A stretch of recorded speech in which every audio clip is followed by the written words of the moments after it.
జయము జయము మన భారత మాతకు జయము దిగ్విజయము. తందాన తందాన తానే తానే తందాన. చదువులనిచ్చు సరస్వతి తల్లి చల్లగా చూడమ్మా. తందాన తందాన తానే తానే తందాన. తిరులనిచ్చడి శ్రీ మహాలక్ష్మి కరుణ చూపవమ్మా. తందాన తందాన తానే తానే తందాన. శత్రు వినాశము జయతడి దుర్గా జయము నీయవమ్మా. తందాన తందాన తానే తానే తందాన. తందానో తందాన దేవనందనాన తరికిట జం తరిఖ. అక్క, ఈరోజు ఏ కథ చెబుతున్నావు? ఏదో కాదురా, నల మహారాజు కథ, పాండవుల కౌరవుల కథ, మరాఠీల కథ, రామ కథ, లవకుశుల కథ, సీతమ్మ కష్టాలు. ఏందక్క, ఈ కథలన్నీ పాత గాథలైపోయినాయి కదా, కొత్త కథ చెప్పరాదా? ఏందిరా పాత అంటే రోజుగా ఉందా? అయితే పాత గ్లాసులు, బిందెలు, వెండి పల్లాలు, బంగారు గొలుసులు అన్ని బయటికి తీసి పారేస్తావా? ప్రతి వాడికి ఫేషన్ అయిపోయింది.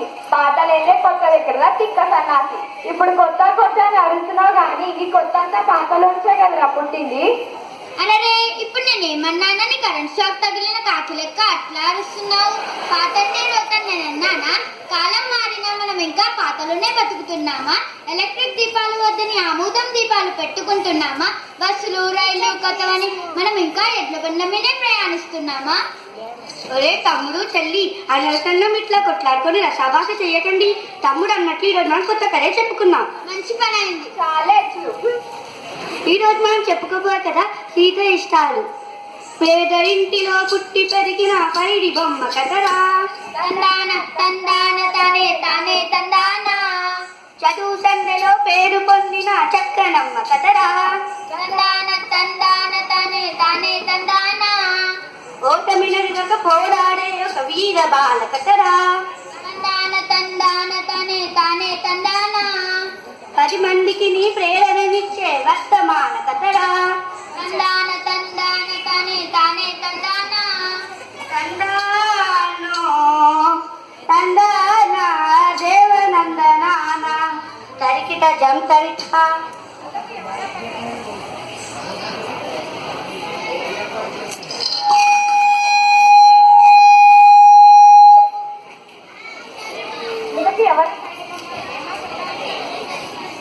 అయ్యల్లారా అమ్మల్లారా, చీలు విరిసిన భారత భూమిలో రాజనాలు పండే రతనాల నేలై తెలుగు నేల. ఆ తెలుగునాట రామాపురం అనేది ఒక పల్లెటూరు. ఆ పల్లెల్లో శివయ్య, గౌరమ్మ అనే పేరు దంపతులున్నారు. వారికి కలిగిన తొలి సంతానమే సీత. అలాగా? సీతను బయటికి పంపిద్దామా వద్దా అని ఆలోచిస్తుండగానే పిల్లవాడు పుట్టాడు. అయ్యో, సంతానాన్ని ఇక్కడితో ఆపేద్దామా వద్దా అని మండపడుతుండగానే మరో కూతురు పుట్టింది. అయ్యో, ఆలస్యం అమృతం విషం అంటే ఇదేనేమో. నువ్వు నోరు మూస్తావా ముయ్యావా? నోరు మూసుకునే కాలం పోయిందక్క. ప్రశ్నించేవాడే ఉత్తముడు, మాట్లాడేవాడే మంచోడు. సరే, తర్వాత కథ వినండి. ఊట గడువని తల్లిదండ్రులకు ఆటు ఎక్కువాయే. తందాన తందాన తానే తానే తందాన. పంటలు పంటల పొట్ట నిండగా కష్టం ఎక్కువాయే. తందాన తందాన తానే తానే తందాన. కుటుంబ భారం కుంగదీయగా తల్లడిల్లినారు. తందాన తందాన తానే తానే తందాన. భార్యాభర్త కూలినాలితో బతుకు నీచినారు. తందాన తందాన తానే తానే తందాన. తందానో తందాన దేవనందనాన తరికిట జం తరిఖ. ఇంతకు సీత పడికి పోయిందా లేదా? లేదు చెల్లెలా, అమ్మ నాయన పనిలోకి పోతే తమ్ముడిని చెల్లెల్ని ఆడించడానికి ఆమె అంకితమైపోయింది. పిల్లలు బడిలో పెద్దలు పనిలో అనే సంగతి వాళ్ళకి తెలియదా అక్క? 16 ఏళ్లలోపు పిల్లల్ని పనులలో పెట్టదనే సంగతిని వాళ్ళు ఎందుకు పట్టించుకోలేరు? చట్టాలు అమలు చేయడం ఏ ఒక్కరి బాధ్యతలో అనుకున్నంత కాలం పరిస్థితుల్లో మార్పు రాదురా తమ్ముడు. ఇంతకు ఆ చిన్నారి సీత ఏమేం పనులు చేసేదక్క? ఇంటి పనులనే చేసేరా సై. వంట పని కొంత నేర్చెరా సై. వీడిల్లన్నగా చుట్టెరా సై. పత్తి చేలకే పోయేరా సై. కొవ్వొత్తిలా బతుకాయరా సై. తదిక్కుతో అన్ని రంగంలోనూ మహిళలు ఆదర్శంగా నిలిచారు. తందానో తందాన దేవనందనాన జం తరిథ. తర్వాత ఏం జరిగిందక్క? ఇంకేం జరుగుతుంది? 4 రాళ్ళు సంపాదించిన తర్వాత ఆ రాళ్లతోనే పిల్ల నచ్చిన నీళ్లు పోసి పెళ్లి చేసి ఉంటారు. నిజంగా అదే జరిగితే మన కథకు అర్థం లేదురా తమ్ముడు. ఆ ఊరికి శ్రావణి అనే కొత్త టీచర్ వచ్చింది. నీ పిచ్చి గాని టీచర్లు చదువు చెప్తారు గాని ఇవన్నీ పట్టించుకుంటారా? ఒకవేళ పట్టించుకున్నా వినేవారు ఉంటారా? విన్నా మాకు సాధ్యమవుతుందా? తప్పకుండా సాధ్యమవుతుంది. మా బల్లో టీచర్లు పాఠాలతో పాటు మంచి మంచి కథలు సూక్తులు చెబుతారు, ఆటలాడిస్తారు, పాటలు పాడిస్తారు. బడి పిల్లల్ని తమ సొంత బిడ్డల్లా చూసుకుంటారు. అవును తమ్ముడు, శ్రావణి కూడా అటువంటి టీచరే. తను ముందు ఊళ్ళోకి రాగానే తెలిసిన పని బడి ఈడున్న పిల్లలు బడికి వస్తారో రారో తెలుసుకోవడం. అట్లా ఒక్కొక్కరింటికి వెళ్తూ శివయ్య వాళ్ళ ఇంటికి కూడా వెళ్ళింది. అయితే అది గమనించిన గౌరమ్మ సీతను ఇంట్లో దాచిపెట్టి మా ఇంట్లో అట్లాంటి వాళ్ళు ఎవరూ లేరని చెప్పిందా? నువ్వు అతిగా ఊహించకు, అక్క చెప్పేది విను. రాజు ఊహించింది నిజమే. గౌరమ్మ సీతను ఇంట్లో దాచిపెట్టింది. అయ్యో, అప్పుడేమైంది? శ్రావణి టీచర్ కొన్ని మంచి మాటలు చెప్పింది. వచ్చిన పని చెప్పకుండా కొన్ని మంచి మాటలు చెప్పింది. ఏమని? ఓ బాలతీయుడా, ఓ బాలుడా, వినువయ్యా నువ్వు వినుల బిందుగా, తెలుసుకోవయ్యా చైతను ముందుగా, ఎన్నో జన్మల పుణ్యఫలం ఇది మానవ జన్మము. అది మానవ జన్మము. అందులోను ఆడపిల్లగా పుట్టుట శ్రేష్టము. అవును, పుట్టుట శ్రేష్టము. సహనము, స్నేహము, ప్రేమాభావము ఆమె గొప్పతనము. అది ఆమె గొప్పతనము. ఆ గొప్పను కలిగిన ఆడపిల్లను చక్కగా పెంచాలి, బహు చక్కగా పెంచాలి. అట్టి బాలికల నడిచిపెట్టుట అన్యాయం మగును. అంతే అన్యాయం మగును. తందానో తందానా దేవనందనానా తరికిట జం తరిథ. ఆడవాళ్ళు కూడా గొప్పవాళ్ళు, వాళ్ళను అణిచిపెట్టడం మహాపాపం అంటున్నావు. బాగానే ఉంది కానీ అట్లాంటి 4 పేర్లు చెప్పక్క. సరే వినండి మరి. శ్రావణి టీచర్ కూడా కొందరు ఆదర్శ మహిళల గురించి ఇట్లా చెప్పింది. ఎలా? రుద్రమదేవి చూడరా, సై శత్రువులను చెందాడరా, సై సరోజిన ఇందురా, సై స్వరాజ్యతమదం చేసరా, సై సన్యం లక్ష్మి బాయిరా, సై బాలలను బాగుపరిచెరా, సై అచ్చమాంబను చూడరా, సై మహిళల మార్గము దిద్దెరా, సై తదిత్తుతో ఏది చదివినా ఏది రాజినా ఎదురు లేదు తనకు. తందాన అందరిలోనూ అన్నిటికన్నా ముందు నిలిచెతులకు. తందానో తందానా దేవనందనానా తరికిట జం తరిథ. అక్క అక్క, తర్వాత ఏమైందో నేను చెప్తా. ఆ మాటలన్నీ లోపటి నుంచి వింటున్న సీత బయటకు వచ్చి తాను చదువుతానని చెప్పింది. అవును చెల్లమ్మ.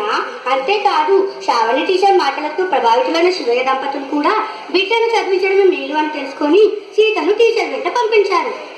అంతేలేండి, అందరూ మా చిన్నక్కలా ఉంటారా? అంటే నువ్వు రాజు కంటే గొప్పదానివి కదక్క.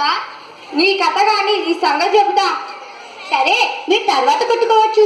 సీత ఎట్లా చదువుకున్నదయ్యా అంటే అక్షరమాల నేర్చరా, సై తెలుగు చక్కగా చదివెరా, సై ఎక్కాలన్నో చేసరా, సై లెక్కలు బాగా చేసరా, సై పరిసరాల విజ్ఞానము సై చక్కగా గ్రహించరా, సై తదిక్కుతో ఏది చదివినా ఏది రాసినా ఎదురు లేదు తనకు.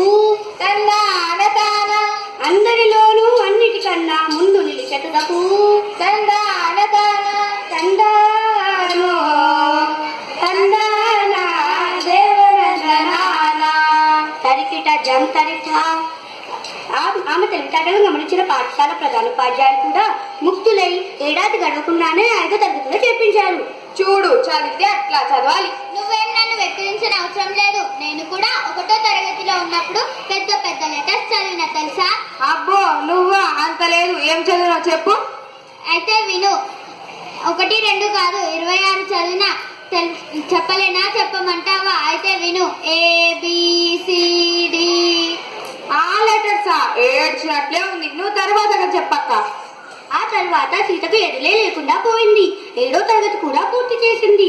సరిగ్గా అదే సమయంలో శ్రావణి టీచర్ ప్రమోషన్ మీద బదిలీ అయి వేరే ఊరికి వెళ్ళింది. అయ్యో, అప్పుడు సీత చదువు ఆగిపోయిందా అక్క? లేదులే రాజు, శ్రావణి టీచర్ బదిలీ అయినా సీత మనసులో చదువు బీజాలు బలంగా నాటింది. ఉన్న ఊళ్ళో పై చదువులకు అవకాశం లేకపోయినా పట్నం స్కూల్ పోయి చదువు డిగ్రీ ఇంటర్ పూర్తి చేసి డిగ్రీలో చేరింది. ఎందుకక్క ఇంజనీరింగ్ లో సీటు దొరకలేదా? తను మాత్రం హాయిగా డబ్బులు సంపాదించి ఏమాత్రం హాయిగా ఉండాలనుకోలేదు సీత. తనలాంటి బాలలను మహిళలను బాగుపరచాలని కలెక్టర్ గానో నాయకురాలుగానో ఈ సమాజానికి సేవ చేయాలని నిర్ణయించుకుంది. డిగ్రీ పరీక్షల్లో పోటీ చేసి మండల అభివృద్ధి అధికారిగా ఎంపికైంది. ఓహో, చాలా బాగుంది. తర్వాత కదా చెప్పక్క. తర్వాత ఏముందిరా తమ్ముడు, బాలల చదువు కోసం మహిళల మేలు కోసం నిరంతరం కృషి చేస్తుంది ఇప్పుడు మన సీతక్క. అవునా అక్క, సీత ఇష్టాలన్నావు కదా, అవేవో చెప్పవా? మరి నా ఇష్టాలు అవా, అవి మన కథ అయినాక తీరుబడిగా చెప్తూ గాని ముందు సీత ఇష్టాలు విను. సరే సరే, నువ్వు ఉంటావుగా వింటావుగా. అయితే ముందు అక్క చెప్పేది విను. ఆడపిల్లలను చిన్న చూపుతో చూడరాదు బాయి, అరే చూడరాదు బాయి, అన్నిటిలోనూ అవకాశాలను కల్పించాలోయి, చక్కగా కల్పించాలోయి, చదువులనైనా సమానమేనోయి, వాళ్ళు సమానమేనోయి, వాళ్ళలోని ప్రతిభను నీవు గౌరవించబోయి, తప్పక గౌరవించబోయి. తన్నానో తన్నానా దేవనందనానా తరికిట జంతరిథా. అక్క, ఈరోజు చాలా మంచి కథ చెప్పావు అక్క. ఇది విన్నా ఎవరిలోనైనా తప్పకుండా మార్పు సాధ్యమవుతుంది. ఇట్లాంటి సీతక్కలు ఊరికొక్కరున్నా ఈ దేశం తొందరగా బాగుపడుతుంది. ప్రతి ఒక్కరూ ఈ సీతక్కను ఆదర్శంగా తీసుకొని తమ దేశాన్ని బాగుపరచాలని కోరుకుంటూ కథను ముగించుదాం. మంగళం మన భారత మాతకు, మంగళం జయ మంగళం, మంగళం మన భారత మాతకు, మంగళం జయ మంగళం, మంగళం తెలంగాణ తల్లికి, మంగళం జయ మంగళం, మంగళం తెలంగాణ తల్లికి, మంగళం జయ మంగళం, మంగళం మన రుద్రమదేవికి, మంగళం జయ మంగళం, మంగళం మన రుద్రమదేవికి, మంగళం జయ మంగళం, మంగళం ఆదర్శ మహిళలకు, మంగళం జయ మంగళం, మంగళం ఆదర్శ మహిళలకు, మంగళం జయ మంగళం. తరికిట జం తరిథా.